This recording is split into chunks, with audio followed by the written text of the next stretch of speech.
especial aquele assunto que eu gosto bastante, que são as pesquisas eleitorais. Agora vamos falar de mais uma rodada da pesquisa Poder Data em parceria com a AIA, rodada divulgada na manhã de hoje. Lula está numericamente na liderança do primeiro turno das eleições. Vamos ver os dados aqui na tela. 38% de intenções de voto para o candidato do PT. Flávio Bolsonaro do PL vem na sequência com 35% e depois, em outro patamar, Renan Santos do Missão, Ronaldo Caiado do PSD, 4% cada um. Augusto Cury também aparece com 4%, candidato do Avante. Pablo Marçal do PRTB, cuja candidatura é contestada na Justiça Eleitoral, a ver se vai ser mantido ou não, tem 3%, mas foi registrada, por isso o nome dele foi incluído no levantamento. Romeu Zema do Novo e Hertz Dias do PSTU têm 2% cada um.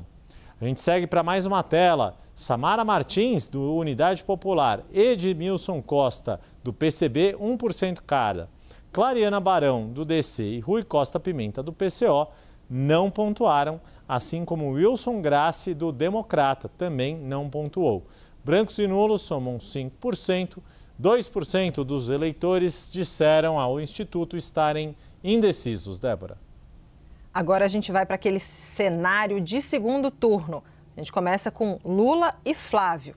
Os candidatos também empatam tecnicamente. Em julho, Lula liderava numericamente com 46, permaneceu assim na pesquisa seguinte e hoje marca 45. Já Flávio tinha 43, foi para 45 e agora contabiliza 44%. Brancos e nulos eram 9%, depois 8% e agora 9% novamente. Eleitores que não sabem eram 2, depois 1 e 2 de novo. Yuri. No cenário envolvendo Lula e Ronaldo Caiado, o levantamento também mostra empate técnico com o candidato do PSD numericamente à frente. É o que a gente vê agora. Ronaldo Caiado, 43% em julho, foi a 44% em agosto, no meio de agosto, e agora, nesta rodada, 43%. Agora 44%, de novo 44%. Lula tinha 44%, foi a 45%, só que agora caiu para 43%, por isso que Ronaldo Caiado é quem está numericamente à frente, mas as 3 rodadas mostram situação de empate técnico. Votos brancos e nulo, 10% nas 3 rodadas desse levantamento. Os indecisos, que eram 3% no fim de julho, foram a 1% em meados de agosto e agora, no fim do mês, 2%. A pesquisa mostra mais um empate técnico agora no segundo turno entre Lula e Zema. Vamos ver. Lula somava 44%, depois 45% e hoje volta para 44%. Romeu Zema tinha 42%, foi para 43% e permaneceu assim 43% na pesquisa de hoje.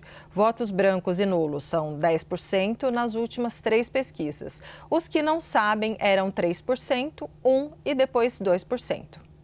Na disputa de segundo turno simulada entre Lula e Renan Santos, a liderança é do petista. Vamos aos números na tela. Lula registrava 45% no fim de julho, oscilou para 46%, agora caiu para 44%. Ainda assim, tem vantagem de 7 pontos sobre Renan Santos, que marcou os mesmos 37% nas 3 rodadas. Brancos e nulos eram 15% nas 2 rodadas anteriores e agora uma oscilação para 16%. Os indecisos eram 4%, foram a 2% e agora são 3%. Agora vamos aos dados da pesquisa Poder Data AIA. Ouviu 2.400 pessoas entre os dias 23 e 26 de agosto. A margem de erro é de 2 pontos percentuais para mais ou para menos, com nível de confiança de 95%. O levantamento foi feito com recursos do próprio Instituto, está sob registro do Tribunal Superior Eleitoral.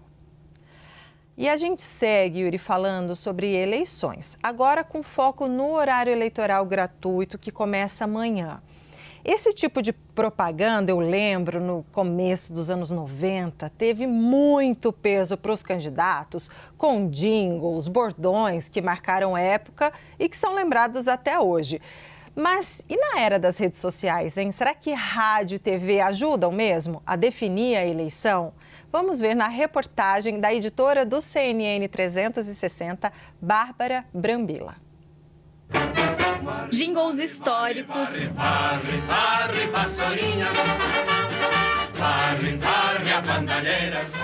repaginados ao longo do tempo.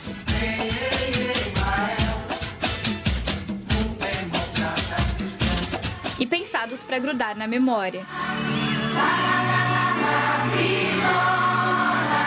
O horário eleitoral gratuito em rádio e televisão dá ritmo e clima ao grande objetivo das campanhas, a conquista do voto. A propaganda eleitoral funciona como uma propaganda normal. E na propaganda eleitoral de política é o despertar o desejo de consumir este ou aquele candidato, este ou aquele partido. É assim há mais de 60 anos, quando o Brasil passou a prever espaço para que candidatos apresentassem propostas em rádio e TV.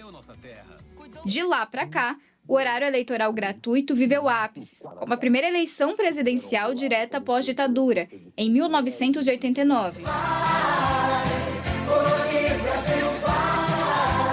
E passou por aprimoramentos com a Lei das Eleições de 1997, que fez com que a distribuição do tempo de propaganda deixasse de ser igualitária e passasse a considerar o tamanho das bancadas dos partidos na Câmara dos Deputados. O tempo curto passou a exigir a criatividade de alguns candidatos.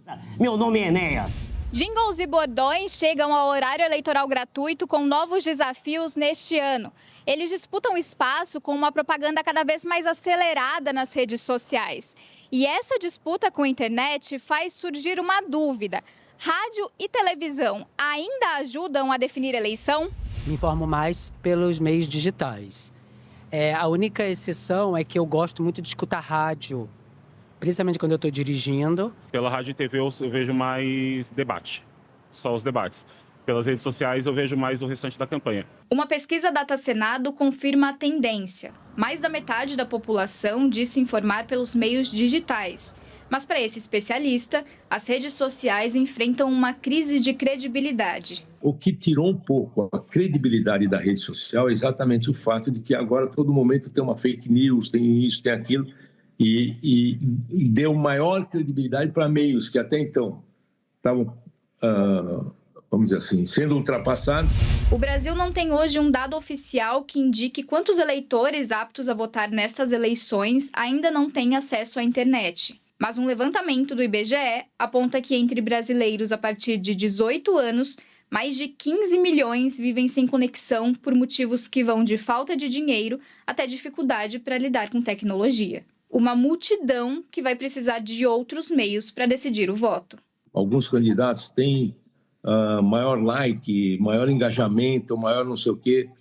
Não acho que o suficiente para ganhar uma eleição num país do tamanho de um continente, que é o Brasil.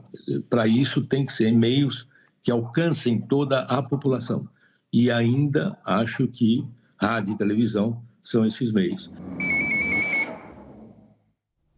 Tá aí a reportagem da nossa editora Bárbara Brambila, trazendo ali... O Pedro Venceslau, antes de trazer a análise, confessa, você cantarolou todos os jingles que a gente exibiu aqui na... Como não, né? Todos nós aqui, a gente era criança em alguns desses jingles, né? Pegamos reedição do Jânio, candidato prefeito de São Paulo nos anos 80, mas esses que estavam aí, vários outros ali, de fato... marcaram a história das propagandas eleitorais que a Bárbara Brambila veio nos contar aqui. Agora, Pedro, você também vai nos destrinchar a aposta das campanhas justamente com a propaganda eleitoral na TV, mesmo, como diz a reportagem, em tempos aí de redes sociais. No fim das contas, uma arma ajuda a outra, não é isso? Justamente, um grande desafio para as campanhas é equilibrar ataque, apresentação e defesa. Porque quem ataca demais atrai rejeição. Esse é um mantra dos marqueteiros. Mas é inevitável que as campanhas utilizem essa estratégia de desconstrução do adversário. Geralmente, essa estratégia fica mais para a reta final.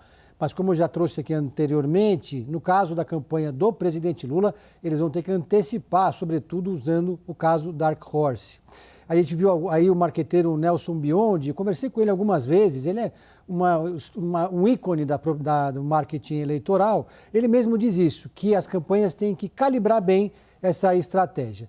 Porque um dos objetivos principais no começo da campanha, para quem é desconhecido, é apresentar o candidato. Não é o caso nem de Lula, nem de Flávio. Mas é o caso, por exemplo, de Douglas Ruas, no Rio de Janeiro, que é desconhecido da população e vai ter que se apresentar no horário eleitoral gratuito. No caso de Lula e Flávio, o primeiro objetivo, claro, vai ter aquela apresentação biográfica, que é tradicional, mostrar de onde veio o candidato, a sua história e etc., mas é diminuir a rejeição. Mostrar o candidato com a família, mostrar o que ele já fez, o que ele já apresentou, o que eles chamam de legado. Num segundo momento, então, é que a campanha começa a esquentar. E nesse aspecto, então, o presidente Lula sai na frente porque ele conseguiu montar uma coalizão com mais partidos, o que dá a ele mais tempo de televisão. Ou seja, mais tempo significa mais inserções. Porque a gente tem aquele bloco grande de horário eleitoral na televisão que pouquíssima gente assiste. A grande aposta das campanhas mesmo são as inserções, aqueles comerciais que são distribuídos ao longo da programação. Quem tem mais inserções tem mais chances de aparecer no horário nobre, na hora do jogo de futebol e quando o eleitor menos espera. Algumas campanhas têm um predomínio do palanque eletrônico. É o caso daqui de São Paulo, do Tarcísio Gomes de Freitas, que tem 12 partidos no palanque dele. Ele vai ter mais tempo, por exemplo, do que a Casas Bahia, inserções que vão ser distribuídas ao longo de toda a programação. Ele vai ter muito mais tempo do que o seu adversário, Fernando Haddad. Já no Rio de Janeiro, a situação é oposta, porque é o Eduardo Paes quem tem a maior coligação, o maior tempo de televisão, e já é muito conhecido. Portanto, ele não precisa dessa fase de apresentação. Ele já pode falar sobre propostas para o futuro, pode olhar para o passado e pode utilizar parte desse horário eleitoral, sobretudo no rádio, onde aparece menos a digital de quem faz a propaganda, para tentar desconstruir o adversário. Então, nesse caso agora, o horário eleitoral começa também com o objetivo, as campanhas têm o objetivo de que o horário eleitoral vire a chave. Começa então o Fla-Flu e as pessoas passem a se interessar sobre a disputa nas redes sociais.